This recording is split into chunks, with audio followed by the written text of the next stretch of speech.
বন্ধ হলো Facebook video থেকে আয়। হতাশ হয়ে পড়েছেন লাখো কন্টেন্ট ক্রিয়েটর। ঘটনা কি সত্যি? আসুন জেনে নেই আসল কাহিনী।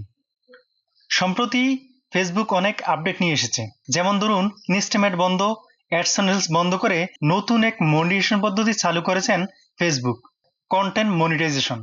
এছাড়া ছবি ও ভিডিও বিহীন শুধু লেখা পোস্ট করা যাবে না, ভিডিও রেশিও সঠিক হতে হবে, অন্যথায় পোস্টটি রিস্ক লিমিট করে দেয় ফেসবুক কর্তৃপক্ষ, যার ফলে পোস্টটি আর মানুষের কাছে পৌঁছায় না। আর মানুষের নিউজ ফিডে না গেলে আপনি লাইক কমেন্ট কিছুই পাবেন না।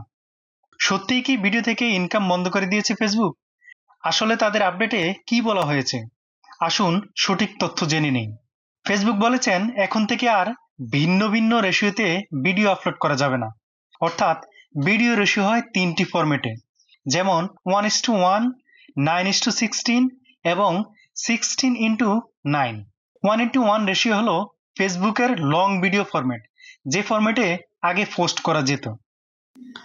16:9 হলো ইউটিউব ভিডিও ফরম্যাট, যেটা আগে ফেসবুকও ব্যবহার করা যেত।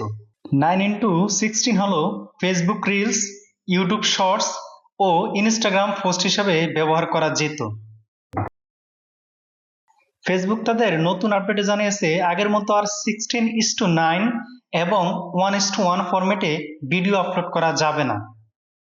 শুধুমাত্র 9:16 ফরম্যাটে অর্থাৎ রিলস ফরম্যাটে ভিডিও আপলোড করতে হবে, যেটা রিলস হিসাবে ধরা হবে। তবে আগে রিলস ডিউরেশন হতো 90 সেকেন্ড বা 1.5 মিনিট। এখন থেকে আর এ শর্ত থাকবে না। ক্রিয়েটররা চাইলে 10 মিনিট লং রিলস আপলোড করতে পারবে। মূলত ফেসবুক এটাই বলতে চেয়েছেন যে এখন থেকে বড় বড় ভিডিও রিলস ফরম্যাটে আপলোড করতে হবে এবং সেটা রিলস হিসাবে ধরা হবে, রিলস থেকে ইনকাম দিবে। আমরা বুঝতে পারলাম ফেসবুক ভিডিও রেশিও পরিবর্তন করেছেন, ইনকাম বন্ধ করেন না। ভিডিওটি ভালো লাগলে চ্যানেলটি সাবস্ক্রাইব করে পাশে থাকুন।